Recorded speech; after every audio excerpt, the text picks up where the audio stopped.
ये बजट बढ़ करके पर्याप्त रूप से सारी योजनाओं को पूरा करने वाला हुआ। कुछ विषय अपने बीच में आए, कोई योजना पूरी नहीं होगी, बंद हो जाएगी, ये अनावश्यक डर है।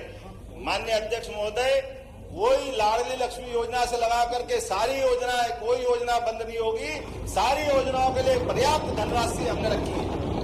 इसी प्रकार से गैस कनेक्शन की बात है, गैस कनेक्शन की राशि भी सभी को बराबर मिलेगी, किसी की कोई राशि नहीं कटेगी। अगर इन्होंने बोला योजना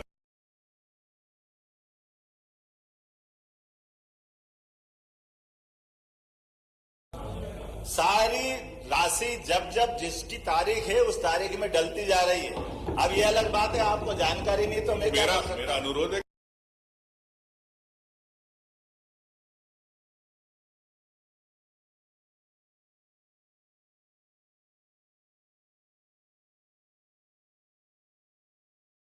बन सकता है, इसमें भी एक बना दे। अरे एक मिनट, हाँ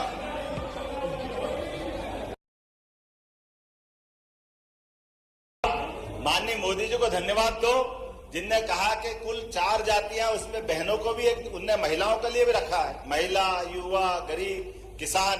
अब आप उसमें महिला सशक्तिकरण की योजना में कानून बना रहे हैं। अब आपके लोग तो वहां बाहर काला लेके घूम रहे हैं दिल्ली में, मैं क्या करूं? आप उनको समझाओ कि भैया उनके लिए हम सब तैयार है, अगर आप यूनानिमस तैयार हो तो मैं आपके साथ खड़ा हूं। बहनों के लिए जो बेहतर हो सकता है, यशस्वी प्रधानमंत्री नरेंद्र मोदी जी के नेतृत्व में भारत की सारी राज्य सरकार इस दिशा में आगे बढ़ रही है। अब ये अपनी चर्चा बाद में कर लेंगे, थोड़ा और भी मौका मिलेगा।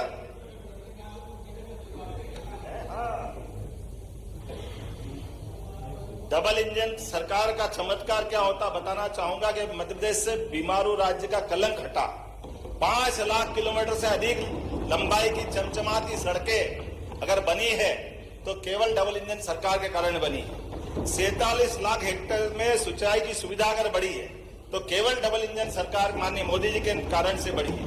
हमारी विकास दर आज 16% से ज्यादा हो गई है तो केवल मोदी जी की सरकार के कारण से हुई है, हमारा सौभाग्य है। प्रति व्यक्ति 1,40,000 से अधिक अगर हुई है तो उसमें एकमात्र कारण माननीय मोदी जी का। और एक और बात, आपने कहा सिंहस्थ का, हाँ सिंहस्थ होगा, ये तो भगवान ने हमको सौभाग्य दिया। जब जब सिंहस्थ होता है केवल एकमात्र कारण भाजपा की सरकार बनती है या पूर्ववर्ती सरकारें बनती है, और सिंहस्थ को हर पुराने सिंहस्थ से ज्यादा अच्छे से कराने का हमारा ही उस मामले में योगदान रहता है। मैं आज आपको गारंटी दे सकता हूं कि 2028 का सिंहस्थ, जिसको हम बाकी लोग कुंभ राशि कारण कुंभ मेला कहते हैं, फिर हम कराएंगे और किसी को बाल बराबर तकलीफ नहीं आने देंगे। लेकिन सरकार विकास के काम भी बराबर करेगी और अवैध विकास को कभी बढ़ावा नहीं देगी। ये किसी भी कारण से अवैध कॉलोनियों को बढ़ावा नहीं देगी। नियम कानून के अंतर्गत जो जो हो सकता है वो सारे प्रबंध हम करने वाले हैं, इसमें किसी प्रकार का कोई कॉम्प्रोमाइज नहीं करेंगे। माननीय अध्यक्ष महोदय, विषय तो बहुत लंबे हैं और बहुत सारी बात करना है, लेकिन चूंकि समाचार का समय हुआ है, आज हमारा अपना इस सदन का एक तरह से समारोह का समय आया है। मैं आज अपने सारे वरिष्ठों का, सारे मित्रों का, जिनने सकारात्मक माहौल में एक अच्छे विषय को अच्छे ढंग से, जिसकी शुरुआत ही आप शुभंकर है हमारे सदन के, आपका चयन में हमारे नेता प्रतिपक्ष ने, उनकी कांग्रेस पार्टी ने, भैया आप पटेल साहब याद रख लेना कि अपने हेमंत कटारे जी, आपने कल कोर्ट किया था। मैं कांग्रेस पार्टी को धन्यवाद देता हूं जिनने ये हमारे सामूहिक नेतृत्व करके एक अच्छी परंपरा स्थापित की है कि सदन के नेता सर्वानुमति से बनना चाहिए और इसी प्रकार से चर्चाएं भी सब होना चाहिए। मुझे इस बात की भी प्रसन्नता है, मैं आपको धन्यवाद देना चाहूंगा। बीच में टोका टाकी तो चलती है, लेकिन स्वस्थ आलोचनाओं का एक क्रम जारी रहे, इससे कोई मना नहीं। हमारे मनभेद नहीं होना चाहिए, मतभेद हो सकते हैं सरकार के। तो अभी दोस्तों आप लोगों ने देखा है मध्य प्रदेश के मुख्यमंत्री शिवराज सिंह यानी कि नए मुख्यमंत्री जो अभी बने हैं डॉक्टर मोहन यादव जी, उन्होंने कहा है सीधा सीधा सदन में कि कुछ लोग जो है अफवाह फैला रहे हैं कि योजनाएं बंद हो जाएगी लाडली बहना। उन्होंने कहा लाडली लक्ष्मी योजना से लेकर सभी योजनाएं चालू रहेंगी, कोई योजना बंद नहीं होगी। हमारे पास जो है सभी योजनाओं के लिए पर्याप्त धनराशि रखी है, वो बहनों के खाते में डाली जाएगी। 1 जनवरी से कई नियम लागू किए जाएंगे। उन्होंने कहा है शपथ ग्रहण करने के बाद जो है नए नियम लागू किए जाएंगे, तो काफ़ी अच्छी बात है। शिवराज सिंह चौहान ने जो योजनाएं बनाई थी, लाडली लक्ष्मी योजना या लाडली बहना योजना, लाडली आवास योजना, सबकी राशि जो है मिलेगी। 450 रुपये में गैस सिलेंडर भी बहनों को मिलेगा। उन्होंने कहा जो 450 रुपये सिलेंडर के हैं वो खाते में बहनों के डाले जाएंगे। कई क्या होता है कि इसमें जो आवाज़ है वो म्यूट हो गई है, तो इस कारण आप लोगों को सुनने में नहीं मिला होगा, लेकिन उन्होंने सीधा कहा है कि बहनों को टेंशन लेने की ज़रूरत नहीं है। अब जो बहनों के खाते में राशि आती है वो उनकी उसी डेट को बहनों के खाते में राशि आ जाएगी, तो ये काफ़ी अच्छी बात है। तो आप लोगों के खाते में लाडली बहना योजना की जो 8वीं किस्त है वो आप लोगों के खाते में पहुंच जाएगी। इसके लिए आप लोग को टेंशन लेने की ज़रूरत नहीं, कोई योजना बंद नहीं होगी। काफ़ी लोग जो है अफवाह फैला रहे हैं, तो उनके खिलाफ सख्त कार्रवाई की जाएगी। ज़्यादातर कांग्रेसियों जो है अफवाह फैला रहे हैं, ये उन्होंने कहा है। चलिए आगे सुन लेते हैं वो क्या कहते हैं। वीडियो को पूरा सुनेंगे तभी आप लोगों को पता चलेगा कि इसमें क्या क्या बताया गया है। प्रसन्नता है हमारी इस मध्य प्रदेश सरकार ने निर्णय लिया है कि राम भक्तों पे जहां जहां गोलियां चली थी बाउंड्री पर, जहां जहां पास के राज्य में जिनकी आपके पीछे से सपोर्ट थे, उन सरकारों को हमारे लोगों को गोलियों से भूना गया था, कार सेवकों को अपमान किया गया था। हम फूल बिछाएंगे आनंद के साथ। 22 जनवरी को पूरी सरकार स्वागत करेगी, मध्य प्रदेश सरकार राम भक्तों का, राम दर्शन करने जाने वालों का।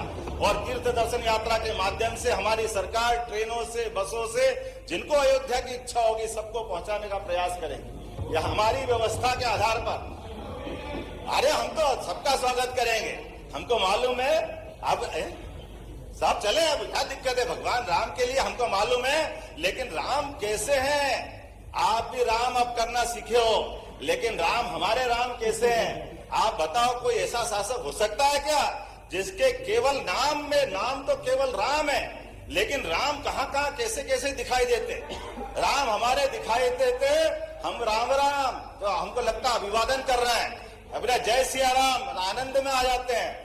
आराम सोने भी जाए तो राम के पास, विश्राम तो राम। और आप राम नाम सत्य करने वाले कोर्ट में सर्टिफिकेट देते थे कि राम का अस्तित्व कहाँ है, राम जी कहाँ है। कपिल सिब्बल का आज भी एफिडेविट इस बात के लिए लज्जित करता है कि आपने प्रभु श्री राम पे प्रश्न उठाए थे, आज आप उनकी बात करते कि हाँ हमारे भी राम है। अरे तुम्हारे राम तो होते तो तुम ये सर्टिफिकेट क्यों देते, ये मामले क्यों उलझाते, राम मंदिर के मार्ग में क्यों बाधाएं खड़ी करते? ये बड़े दुर्भाग्य का विषय है। और अब फिर मामला है, चलो आप भी समझ जाओ, कोई बात नहीं, राम की बात पूरी हो गई। आ जाओ कृष्ण भगवान की, कृष्ण कन्हैया लाल की जय। मथुरा में आओ, मथुरा में कौन मना कर रहा? बोलो भगवान कृष्ण की जय जयकार करो। ये हमारी सरकार है मध्य प्रदेश के अंदर। भगवान कृष्ण के जहां जहां पांव पड़े, जहां जहां लीला रची है, चाहे अपना उज्जैन जहां उन्होंने 64 कला 14 विद्या सीखी, या आपका धार का पास का अमझेरा जहां रुक्मी के साथ उनका युद्ध हुआ, या जाना पाओ इंदौर के पास की वो पहाड़ी जहां परशुराम जी भगवान को सुदर्शन चक्र देते हैं, वो सारे स्थान तीर्थ के रूप में डेवलप करेंगे। ये हमारी सरकार का निर्णय है। हम इन सारे निर्णयों के लिए सरकार में आए, हम ये कोशिश कर रहे हैं। माननीय अध्यक्ष महोदय, राज्यपाल का अभिभाषण और मुख्यमंत्री जी बोल रहे हैं, क्या है अभिभाषण? इसमें है अभिभाषण में कहा है?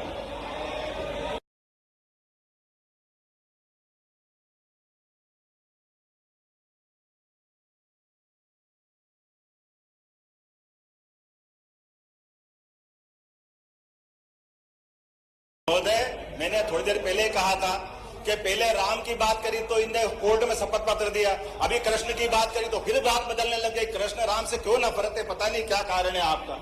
मैं आपसे निवेदन करता हूं कि आपके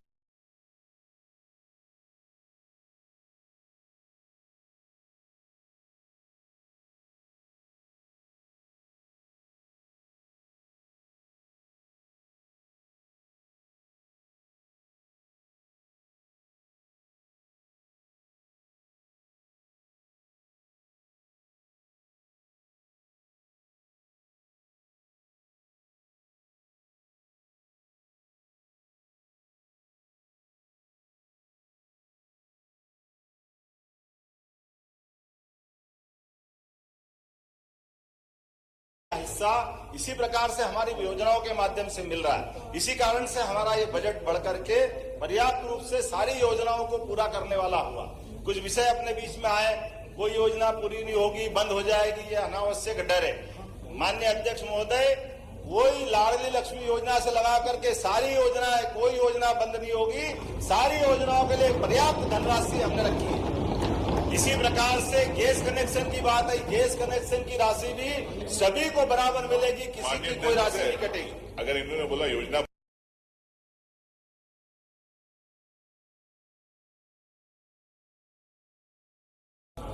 सारी राशि जब जब जिसकी तारीख है उस तारीख में डलती जा रही है। अब ये अलग बात है, आपको जानकारी नहीं तो मेरी